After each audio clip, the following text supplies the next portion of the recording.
So a touch tour happens prior to the performance, and service users of the audio description are invited to come on stage. Hopefully they will happen on stage so as that we can walk around the set and discover the perspective of things, how far apart things are from each other, and feel the set and the textures of it, and feel all of the costumes, so that they can paint a picture in their mind's eye of how a piece of fabric on a dancer, for example, might move as they move, and add to their movement. What goes into putting on a touch tour?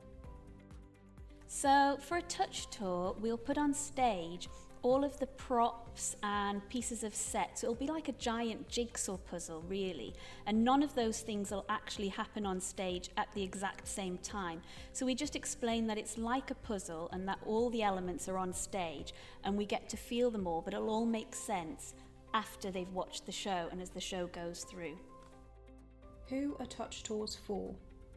So touch tours are aimed at people with a visual impairment or those who are blind, so that they can visualise in their mind's eye how big the set is, what it looks like, what it feels like, and how the costumes move and how the costumes feel. Why are they important? Touch tours are incredibly important to fill in all of those gaps, because it's impossible during a fast-paced production to be able to describe exactly how a scene change moves, comes in and out, how pieces of set fly in, and how things might just evolve into another scene, or how sometimes the stage might be split into two different locations. And this gives us a chance to be able to actually describe these with a two-way conversation, but also be able to physically stand in those parts of the stage and feel those parts and feel the set. So for example, in Matthew Bourne's Swan Lake, there's a huge bed which is raked so that the headboard is much, much higher, and it's about 2 meters high at the top. And if you describe the swans bounding in and leaping onto the bed, it doesn't sound that impressive until you've actually seen the actual bed and felt how high it is, and you realise that these athletic dancers have come onto the stage and in one leap landed on top of the bed, which is actually almost as tall as I am, which is about 5'2". What can I expect if I came on a tour?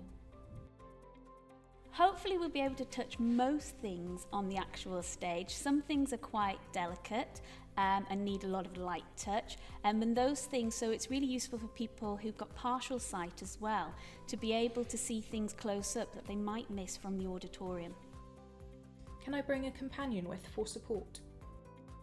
So everyone who books onto the touch tour with a visual impairment or is blind are welcome to bring a companion on the touch tour. How do I access the touch tour? You first of all find out about it. It'll be advertised on the website, Norwich Theatre website, but the team will look after you and book you onto the touch tour if you contact the box office via telephone or in person.